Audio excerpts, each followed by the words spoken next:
NFL provides us with entertainment year-round. The Indianapolis Colts have found themselves in hot water because of a cute little Minecraft-themed video. Tim, you were telling me that somebody was the Eiffel Tower? Sabrina Carpenter. Apparently she also has a song I have learned only this morning called Positions. Hang on a second, what's happening here? Look, I think this is cool. I think it's fun. They're trying to go viral as if we needed further incentive. Now a man who used to be a roadie for the River Bottom Nightmare Band. It's Ricky Cobb. Oh yeah, and welcome you sweet bastards. The NFL provides us with entertainment year-round. Some even arguing that the NFL off-season is better than the NBA regular season, and I'm not sure that I'm not one of them.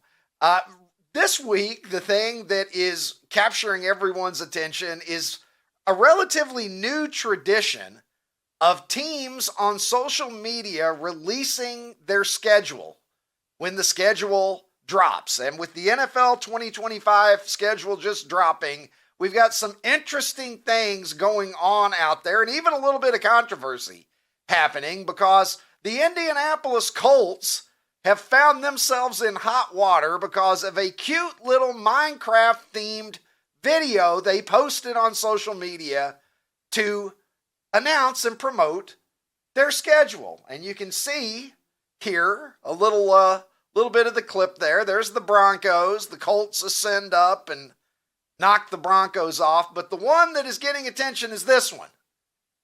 You might notice there that says Hill. It's wearing a Dolphins number 10 jersey. Tyreek Hill, is that a whale? What do we got happening there? But the Coast Guard having an issue there, pulling over the dolphin. Tyreek Hill. It's a dolphin. That's supposed to be a dolphin. Minecraft graphics suck. They suck. Looks like your dolphins look like whales. Minecraft. I went and saw the Minecraft movie with my daughters. I didn't understand half of what was going on. I'm going to be honest. We couldn't use the video, Ricky, but there's my grandparents. There's a police siren too. We couldn't use the audio, but there's a police siren of him being arrested. Oh dear. Well, did the Coast Guard ask him repeatedly to roll down his window? He refused. That's Flipper is not interested in being pulled off. So anyway, this is apparently a big problem now. The Colts have already issued an apology for this. And insensitive. Making fun of a uncomfortable traffic stop that Tyreek Hill had last season outside the stadium in Miami. I don't think any Broncos are offended by what happened to them. But anyway, the Colts, they're sorry. They're sincerely sorry. But everybody's talking about it. And I don't know if they're actually that sorry, because if the purpose of doing it was to get people talking, the Indianapolis Colts succeeded in that. And they're not the only team that has people talking. Another team is the Jacksonville Jaguars. And this is one I had to ask Tim. I'm basically like an elderly man at this point. I'm asking Tim this morning, like, hang on a second, what's happening here? Why is that the Houston Texans? Houston Texans look like they're a lot of fun, I'll tell you that. Kansas City Chiefs, that's probably just missionary. Seattle Seahawks. Apparently, if you don't understand, Sabrina Carpenter, that's Sabrina Carpenter. She has that song Espresso. It's a good song. It's the only song of hers that I know. But apparently she also has a song I have learned only this morning called Positions. And when she's in concert, she acts out some positions. Positions that monogamous loving couples might explore in their personal lives, if you know what I mean.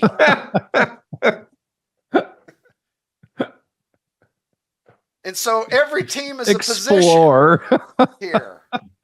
I'm just, what is this? The Seattle, the Houston Texans are that's the bicycle. Sort of bicycle movie. Have you ever tried the bicycle, Ricky? Bicycle. Well, I did something similar to that, Ron, with my arms when I went to PT on Monday. They had me go up to a machine and loosen my shoulder up by working a hand cycle. It was similar to that. What is even going on here? Tim, you were telling me that somebody was the Eiffel Tower? Yeah, I spared you the Eiffel Tower. Oh, it's a pretty rough, involving two guys. Why did you spare us the Eiffel Yeah. Tower? That's the only part of this shit that's worth seeing, Tim. It's bad. But why the hell would a team do this? Like, who got reverse cowgirl? Oh my God, that would probably be the I don't know who feels like reverse cowgirl to you guys. That's probably, I don't Jared, know. they don't play the Cowboys, I believe. Saints. I don't look, here's a fun one. Here's one that is, tell the children to come back in the room now. Here's one that's actually, no, not that kind of fun. You degenerates. Are we all joining Charles C.W. Cook suddenly as Jaguars fans here? I wonder how one of our nation's foremost intellectuals, Charles C.W. Cook of National Review, feels about his team rolling out the Eiffel Tower and bicycle moves and perhaps even reverse cowgirl. I'm being told the reverse cowgirl is the Cleveland Browns. The Cleveland Browns are just some guy just You're the Hawk Tua. whipping it out in front of a masseuse. Yeah, I don't know. But here's one for you that, tell the children they can come back now. I promise. Here's one for you that the Los Angeles Chargers. I'm sorry, Dan Fouts forever, motherfucker. Dan Fouts, John Jefferson, Kellen Winslow, and Charlie Joyner, and yes, Wes Chandler too, forever. Eric Coryell, Sky Point. The Los Angeles Chargers releasing this one and poking a little fun at Anthony Richardson here. Mario Kart themed. And you can see very early on, Anthony runs out of gas and has to bow out, just as he did last season. He went into the Pat McAfee suite. Is that where he's headed? Yeah, there's a little thing that says the Pat McAfee suite. Yeah. So see, the Chargers are doing it right. Nobody's getting Eiffel Towered. Everybody's happy. I think this is cool. I think it's fun. It's very hit and miss, as comedy is, but they're trying to go viral with funny clips that get people talking about the 2025 NFL season, as if we needed further incentive, because I don't think we need a lot of incentive to talk about the NFL, even in May. But I think it's fun. I don't know, Ronnie. What are your thoughts on this? I mean, I think the Jaguars, that's kind of a miss for me. I'm not offended by it because I'm not a prude, but I just didn't find it all that funny, other than what we have had to say about it. What do you think of this new concept of teams rolling out their schedules with social media clips that are designed to go viral? I just think it's another in the long line of genius that is the NFL. They have figured out a way to keep themselves relevant year round. So it's now just like football is all the time. It just so happens that, early September to February, they actually play games. And that's just that portion of football, the football season. It's just always football season, and they're always relevant. We're always talking about it. I mean, they have that draft combine a couple weeks after the Super Bowl, and then we have the draft, and then we have the schedule release, and training camp's going to be starting soon. And the next thing you know, we're going to be playing football. Like, we just never stop thinking about football. So they're geniuses. Marketing geniuses. We talk about football all the time, but they play fewer games. It means more. A big part of the reason that the NFL is more popular is it is 17 games, right? Every game matters. 1/10. Every NFL game is worth 9 baseball games now. It used to be 10, but with 17 game season, it's worth 9 baseball games. It's worth 5 NBA games, right? But the truth is, it feels like they're worth about 20 shitty regular season NBA games. You get 8 or 9 home games a year.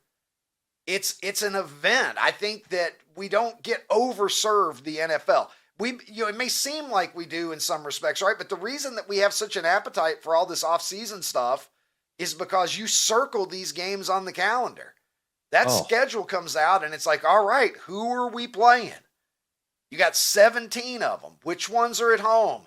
Which ones are we going to make a road trip for? Shout out to the Bills trip mafia. Which games are on Thanksgiving? Which games are on Christmas? Like, what do we have to look forward to? Exactly. You can have too much. 82 games is too much NBA. It's too much. The NBA, I understand it'll never happen in a million years because of TV money, because of the money that's generated from games, all of that. But if you were not concerned primarily about money and you were concerned primarily about the best product, the NBA would benefit from having about a 30-game regular season, Ron. Oh, gosh, yes. Because I think people would actually care at that point. 82, too much of it. Baseball, there's too fucking much of it. 162 games. It's just a lot to keep up with in this modern society of ours where we don't have a lot of an attention span. Yeah, Ricky, but it's not just the fans. The players would care more too because, if you lose one game in an 82 game schedule just because you're just, I don't know, feeling blah, let's say, it doesn't matter. But if you lose one game out of 30 or 50 games, it starts to matter a little bit more. And so I think you'd see way less load management because there'd be less games. The players would care more. It would have more of a playoff atmosphere. I'll be honest, Ricky. We talk about it all the time. Don't like the NBA. I have found myself tuning in and watching some of the ends of some of these NBA games, and I don't just mean the last 2 minutes, like maybe the last quarter and a half. Because man, they play hard. I know you still don't like all the threes and everything, but the level of how hard they play, it now I'm finding it a little bit more interesting. Wake me up when the playoffs roll around. That's how I felt about the NBA for 20 years. And I don't know that I care as much about the playoffs now as I cared about the regular season when I was a teenager. So sometimes less is more, I think, is the lesson here. Can we schedule this? Can we get this game on the schedule, by the way? Here's one that I miss. One of the great rivalries of my childhood. Shout out to Aaron Spielberg. Apparently not. Maybe. Okay. Let's just not. There we go. Cowboys, Redskins, motherfucker. Twice a year. The Cowboys. You never wanted the Cowboys to be in the blue jerseys if you were a Cowboys fan. You remember that? Remember the blue jersey jinx of the Dallas Cowboys back in the day? Because I would trade an entire weekend of 2025 NFL for one Cowboys-Redskins game. Theismann and Riggins on one side, Staubach and Dorsett on the other. Let's fucking do it. You know what game? If you ask me though, that I know this is a very relevant, prominent rivalry of that era. But the one that just sticks in my head is Steelers Raiders. Like that to me was the one that you had to watch was Raiders against Steelers. That you didn't get it every year. That's the thing. That's true. That's true. But it still, I guess it felt more like an event. That much more appealing. Yeah, I think it just made it feel like so much. It's made it feel so special. Like, wow, this is happening. Well, Ronnie, you know who always feels special? Tell me, Ricky. That's right, Stephen A. Smith. Have we ever talked about him before? Stephen A. does not. He's a guy who's out there. He works for. I'm not familiar. I forget the network that he works for. Yeah, he's just one of the many voices out there in sports media. But Stephen A. loves him some Stephen A. And what Stephen A. loves even more than he loves himself is other people talking about him, because that gives him an opportunity to talk about himself and pretend that he's only talking about himself because other people have been talking about him. Even though we know that he's desperately waiting for any opportunity to talk about himself. And Charles Barkley handed him one on a silver platter when he was on Don't At Me with our friend Dan Dockich, and Charles said Stephen A is basically overexposed. Stephen A is everywhere. He was talking about he was on General Hospital. He was going to be on Law and Order, Charles said to Dan. He's on Fox and Friends. He's here. He's there. He's making the rounds. Dockich was basically suggesting that he's doing the early media rounds that an aspiring presidential candidate would start to do. Showing up on this talk show. Showing up on this talk show. So Stephen A., which again, Stephen A has like dog hearing for his name. You know how dogs can hear shit that's miles away? Your dog's head pops up and you're like, hey, wait a minute. What the fuck did my dog just hear? Should I be concerned about this? Stephen A's head pops up if he hears anybody say anything about him. It could be 1,000 miles away. He's listening right now. He's listening. Well, God knows I wish that he was. I'm trying to get his attention. I'm shooting up fucking flares over here. Come on, Stephen A. Get in a feud with me. Please, motherfucker. Make me I'm relevant. trying to pick a fight with him harder than I am a bantamweight. Stephen A., do you want to fight? We could sanction a bout. Whatever it'll take for people to notice me over here. SOS. Stephen A. taking issue, as you would expect, Ronnie, with Charles Barkley's words. Let's take a listen. Because I'm not the one with commercials everywhere. I'm working. Fox and Friends know that involves early mornings. That's a rare appearance. That almost never happens. That's not accurate. ESPN is the worldwide leader. They have a multitude of outlets. Plus, they put me on their .com sites. Outside of that, you see me occasionally on Sean Hannity, occasionally. You see me pretty much weekly on Chris Cuomo's show on News Nation. He's a friend and he asked me to come on and I come on. Where else have I been seen? Can we really get to the heart of the matter? And this isn't directed at Charles Barkley.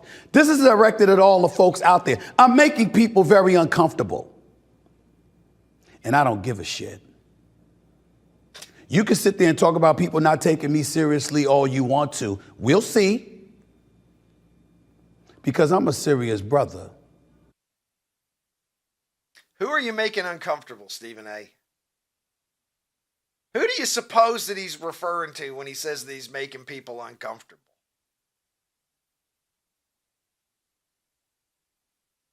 Do you think that many people really care? I've been on Stephen A's side, but he is getting off from an ego standpoint so much right now that I think rather than seeing him succeed, I would rather see him actually try to do this and fail spectacularly. Because I haven't seen somebody in a while that is as high on himself as Stephen A seems to be getting on his own supply. Other than being on every program everywhere, I have hardly been on television at all. Other than this, other than that, don't forget to tune in and see me on The View also. He's everywhere, but he's pretending that he's nowhere. Yeah, General Hospital needed that. And please tell me he's playing a doctor like Rick Springfield used to. What did he do on General Hospital? What was his cameo? Somebody look into this and tell me. Ronnie, yeah, the great Rick Springsteen. He had a song called They Call Me Bruce. I'm not the first person to fuck that up. And by the way, if you enjoy this sort of nonsense, don't forget to like, comment, and subscribe, because we got plenty of good stuff for you. It's time for America's Poll of the Day. And let's go to it now on Super 70 Sports on X, where the eagle flies high and drops us off 4 great options every Monday through Thursday. And then the winners of those 4 days face off on Championship Friday. We got room in the boat for one more. And let's see what it will be. The options today are Hulk Hogan, perhaps the most popular wrestler ever, maybe the biggest ticket seller ever, certainly the guy who was the face of the WWE back when it was still the WWF, and it became a major part of our pop culture and became more popular than ever. It was driven by Hulkamania. Second, we have cheese. What kind of cheese, you ask? Just cheese. Maybe it's blue cheese. Maybe it's cheddar cheese. Maybe it's Swiss cheese. Maybe it's some of that stinky cheese. Was it Lindbergh cheese that smells like a foot? You said you wanted cheese in the poll, and you wanted just general cheese. So you got it, Ronnie T-shirts. Third, and perhaps this is going to be too powerful, Ron, the Scholastic Book Fair. We all remember it. We would fill out the little form and select the books, maybe a poster.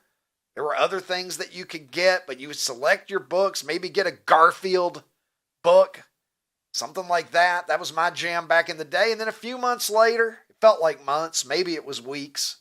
Time moves differently when you're a child. They would come in, and then you get to go in there and walk around and pick up all your books. I look forward to it every year. And then lastly, golf's majors. I speak of the Masters, the PGA Championship, which is getting underway today in North Carolina at Quail Hollow. Rich Beam will join me a bit later in the show. The British Open, or the Open Championship, if you're going to be formal. And, of course, the U.S. Open.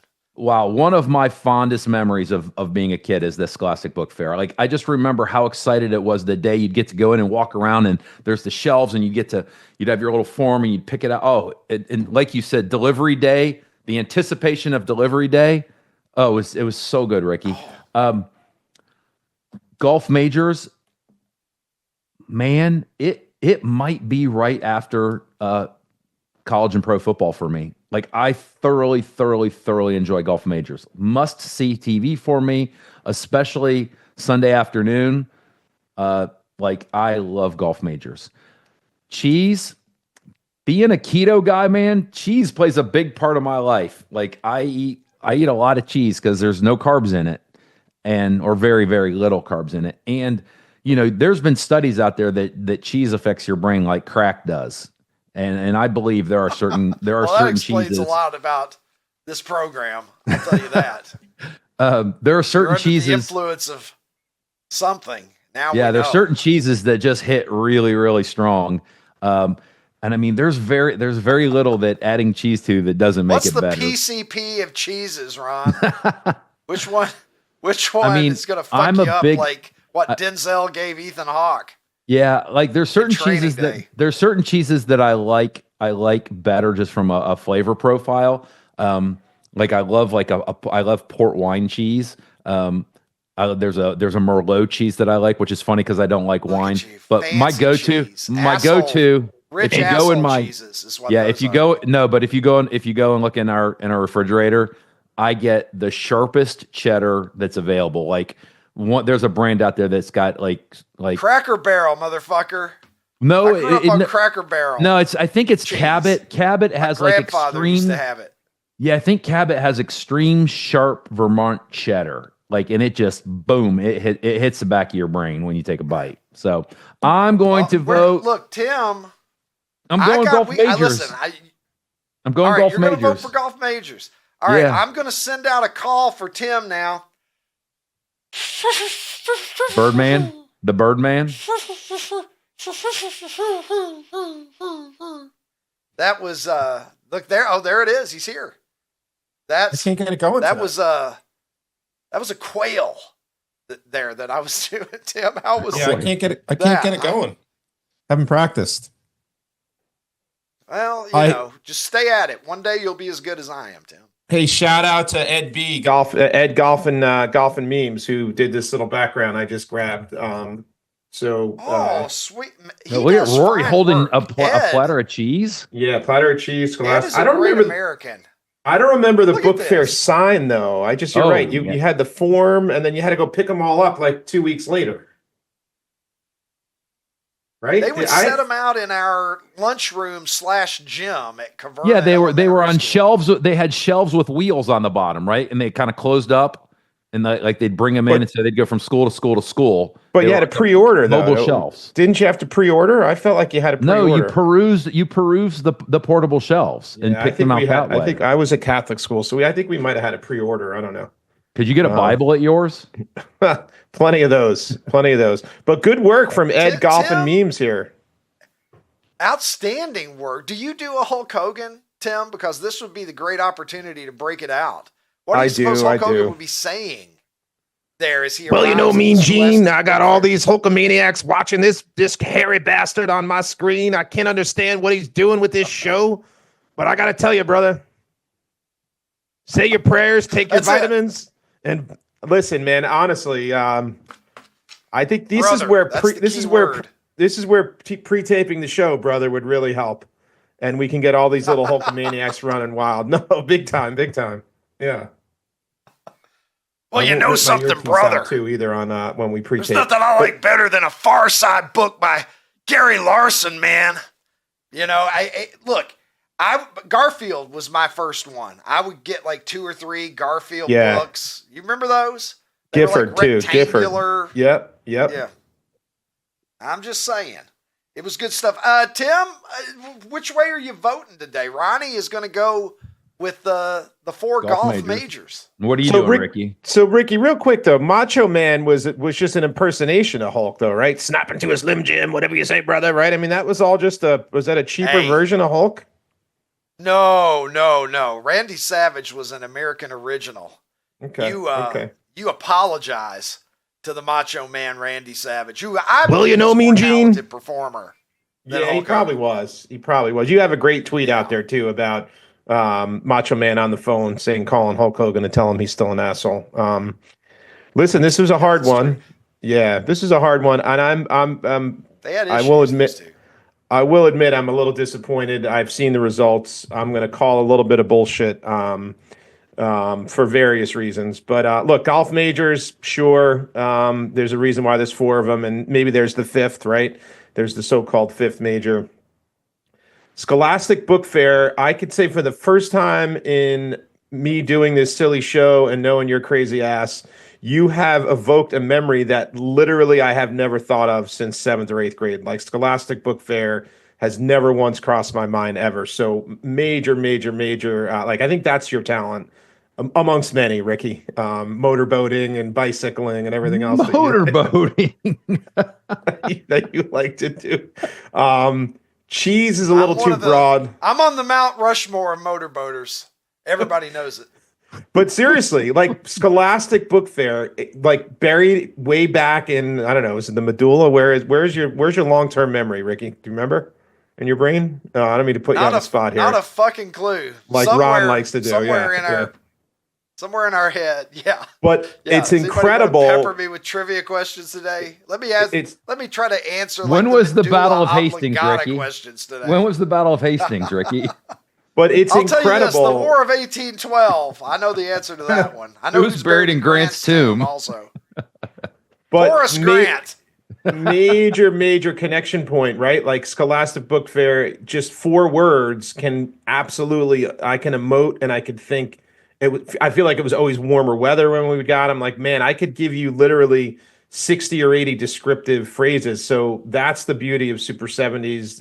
Again, I have neither talked or thought about a Scholastic Book Fair, and certainly my daughter and kids don't have it anymore. So they have Amazon. Yeah. So, but listen, I got to go for the Hulkamaniac here. I think it's hands down the best choice. Ricky, your vote. I'm voting, as much as I love the Scholastic Book Fair, and look, I love cheese too, dude, but golf majors for me. I mean, then again, like it doesn't mean I never get to eat cheese if I prefer golf majors, right? There's the Macho Man. There's a call collect from, the Macho Man. Who is it, brother? Calling to tell Hulk Hogan he's a cheap bastard and an asshole. No, there's no Mike Hunt here. There's no Mike Hunt here. Stop calling. Yeah. That was another one. Don't ever look at Elizabeth. Dig it. He was very possessive and jealous, Randy Savage. But listen, we could anything about it. Yeah, man, we could fire the results. I'm calling bullshit because I think recency bias. I think there's a lot of Hulk haters for maybe his political affiliation in the last year. There's no fucking way Hulk Hogan, dude. But there's no way Hulk Hogan should be last place, 14%. I'm sorry. Cancel culture. Yeah, he's the fourth best thing on that list. Absolutely, he is. No, he's not. Yeah. Oh, not even close. I'm a wrestling You know what? fan. I think we have a trend going here, and I still vote him fourth here.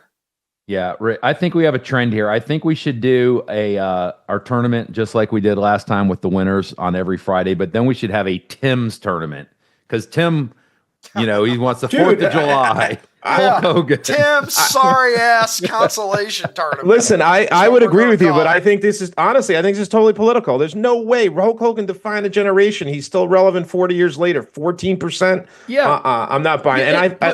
And I've read some of the comments, Ron. It's political. It's bullshit. It's political and whatever. So don't fucking tell me Hulk Hogan. Come on. Would you rather have a life without Hulk Hogan or a life without cheese? Yeah, that's fine. But Scholastic Book Fair and golf majors, and he doesn't crack 15%. You'd rather have a life without Hulk Hogan or a life without golf majors? Anyway, I'm going to move on here. Oh, I got one more for you. The Masters alone has got chunks of Hulk Hogan in its stool. Pimento cheese. So listen, I couldn't unmute quick enough to let you know that Brick is what we should call Stephen A. from now on. It is a recurring role. And he is a surveillance expert. Stop it.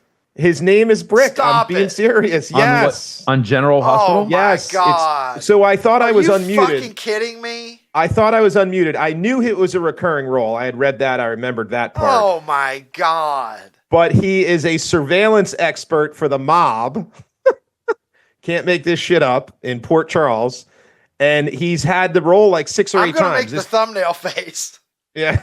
Nobody ever makes this face except for on our thumbnails in life. I just made it. That's how bad this is. Right. So there you go, Brick. So let's just call him Brick from now on. Anytime we discuss Brick. But yeah, I thought you were calling him Brick because of his jump shot. I've seen the video of him trying to shoot. I thought that's what you were. Maybe that's why that's what he's called. That is his real name, 2015. I think he's done it about 6 or 8 times on the show. So there you go. He's a mob surveillance expert on General Hospital. Yeah, well, he's in addition to every fucking other thing he does. He's a surveillance expert for the mob. I don't think he's surveilling the mob. I think it's definitely sinister. He's with the mob. Yeah, okay, that's much cooler. Yep. You will never find me anywhere on television except for the 157 programs that I appear on at least once a month. So Charles Barkley, what's he talking about? He's saying he's never on anything. And his own show too on YouTube. Everything. He's everywhere. And Charles the fact is completely right about this. He is. And he's rewritten the rule book at ESPN. Stephen A is living his best life. Oh, I'm not hating on him. He's living his best life. He's a talented guy. I like him more than I don't like him, all kidding aside. But Jesus Christ, Charles is right. Maybe pump the brakes a little bit because overexposure is a real thing. And I think if he thinks he's going to run for president, we're all going to be so fucking exhausted with him by the time that we get there that nobody's going to be into it. You know? Go take a weekend to yourself somewhere, Stephen A. Go off the grid for a week. I don't think it'll hurt your popularity. Watch the golf. Have some cheese. Watch the PGA. Might even help. Let's do an America's Poll of the Day for him, and I could tweet at him. I have an old cell number for him somewhere. Can see if we can get him to at least vote in a poll of the day. See, maybe make it all about Brick. Yes, a Brick exclusive. I hear he's a very nice guy. I hear he's a very nice guy. The real super nice Stephen A. You know, but God, he's getting what he wants. We're talking about him. That's the whole point of it. He creates conversation. He is the black Cosell. I'm just saying. Well, hey, I think we tapped into it. He has achieved carving out kind of the closest thing that you can carve out to what Howard Cosell had. I mean, it's an entirely different generation. It's an entirely different era of sports media. But I think as much as there can be a Howard Cosell role in this weird world we live in today, Stephen A. has created that place for himself, and more power to him. You know, he's very good at what he does. If you like what you saw on today's show, head over to OutKick.com/newsletters and sign up for Ricky Cobb's Rewind. We're going to have great stuff coming to you every 2 weeks via email. It's absolutely free, and you can stay on top of everything that we're doing on the program.